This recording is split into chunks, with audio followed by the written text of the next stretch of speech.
The people you are spending for have already forgotten you were there. Picture this. A man named Marcus works a mid-level operations job at a logistics company in a mid-sized city. He earns decent money, not great, but enough. Every Friday, his coworkers head to a restaurant downtown, the kind with no prices on the menu, and a hostess who greets people by last name. Marcus does not enjoy these dinners.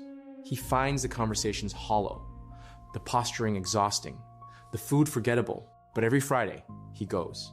And every Friday, he orders a bottle of wine he does not need, picks up a round of drinks nobody asked him to buy, and leaves a tip so large it borders on theatrical. By Sunday night, his checking account is a quiet emergency. By Monday morning, he is back at his desk, already counting down to the next paycheck, already dreading the following Friday, and already certain he will do the whole thing again. What is happening to Marcus is not generosity at all. It is not ambition. It is not even poor financial planning. It is something older and stranger than all of those things. Something that lives below the level of conscious decision-making. Something that has almost nothing to do with the restaurant or the wine or the bill at the end of the evening. It is a neurological performance. A deeply involuntary social tax Marcus is paying every single week to an audience that has already forgotten he was there. This video is about the architecture of that performance. There are 3 specific patterns at work inside people who consistently spend beyond their means in social settings, and none of them are what most financial advice bothers to name. The first pattern explains why your brain processes social rejection the same way it processes physical injury. The second explains how the people you most want to impress have already made up their minds about you, and how knowing that fact changes nothing about your behavior. But the third pattern is the one that will stay with you. It is the one that describes not just what you spend, but who you are spending it to become, and why that person you are performing for may not exist at all. By the time this video is over, you will not think about your relationship to money the same way, because the problem was never really about money. The first pattern is called the rejection tax. In 2003, neuroscientist Naomi Eisenberger and her colleagues at UCLA ran a study that changed how researchers think about social behavior. Participants were placed in a brain scanner and invited to play a simple virtual ball tossing game with 2 other players. At some point in the game, the other players stopped throwing the ball to the subject and began passing only to each other. The participant was socially excluded, quietly, without a word spoken, in a game that meant nothing. When researchers analyzed the brain scans, they found something remarkable. The area of the brain that lit up during social exclusion was the same region that processes physical pain. The dorsal anterior cingulate cortex does not distinguish between a broken arm and a broken social bond. To your nervous system, being left out of a conversation, being overlooked at a dinner table, being passed over in a social moment carries the same neurological signature as getting hurt. Now take that finding and hold it next to your wallet. When Marcus picks up the check at dinner, he is not being generous. He is self-medicating. The possibility of social exclusion, the quiet fear of being seen as lesser, triggers a genuine pain response in his brain. And spending is the fastest available anesthetic. The bill disappears, the table laughs, someone claps him on the shoulder, and for approximately 45 minutes, the pain signal goes quiet. This is why willpower does not fix the problem. You cannot willpower your way out of pain management. You can only replace the drug. Here is the question that should make you uncomfortable.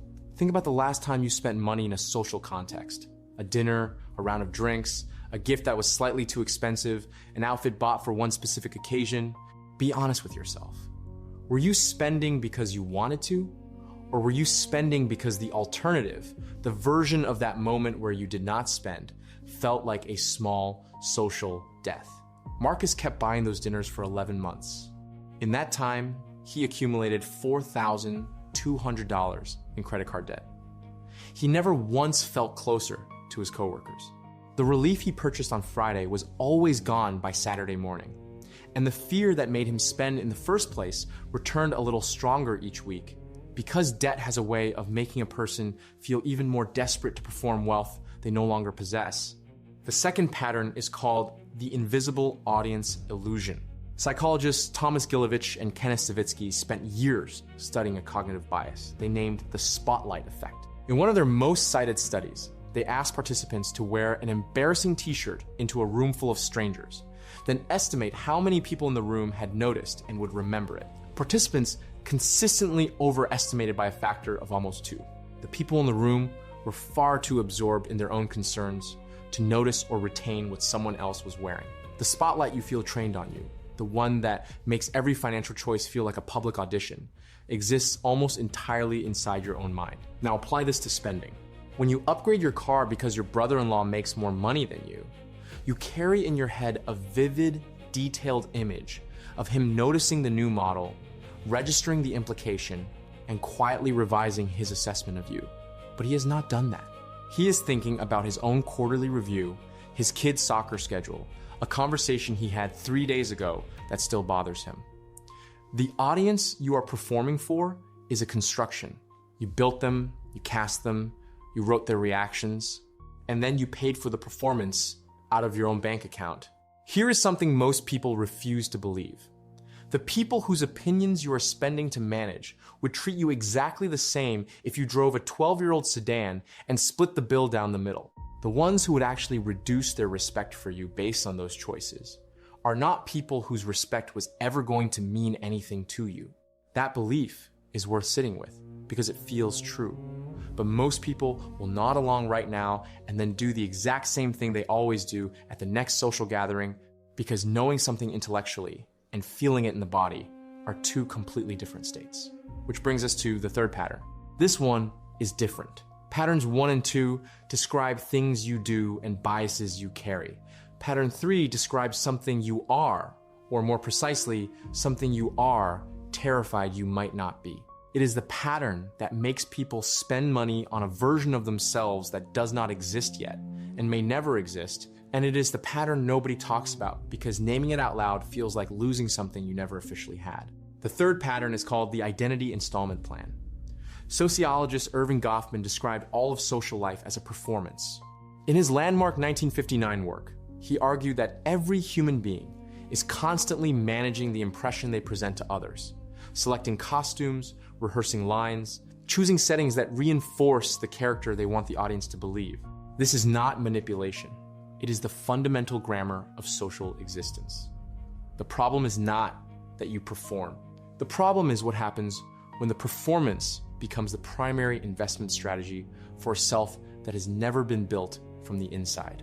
Consider a woman named Tanya, a 29-year-old graphic designer in a mid-sized city earning $54,000 a year. She follows accounts on social media that depict a life she has identified as hers. A life of creative success, curated apartments, travel that looks effortless, clothes that signal taste rather than cost. She begins buying toward that life. The specific coffee machine, the specific pair of sneakers, a weekend trip charged to a card she pays minimum on. Each purchase is a deposit into an identity she is building on installment, evidence that she is already the person she intends to become. Goffman would recognize this immediately. The purchases are props. The social posts are stage directions. The credit card statement is the cost of rehearsing a role that never officially opens. The person you are performing to become is not waiting for you at the end of the spending. Spending toward an identity does not construct that identity. It postpones it. Every time you purchase the symbol before you have built the substance, you are choosing the costume over the character. And costumes do not hold their shape when the audience goes home. The version of you that is confident, financially grounded, and impossible to manipulate through social fear does not need the dinner or the car or the outfit to announce its presence. That version is built through choices made in private, choices no one will ever applaud. So here is the question this video leaves open. If the people whose approval you are spending to earn do not actually care, and if the identity you are purchasing is one that spending cannot construct, then what exactly is the cost of stopping? And what is the cost of not stopping? Most people will finish this video, feel it land, and be in the exact same position a year from now. If you are done being most people, subscribe. New videos every week. I will see you in the next one.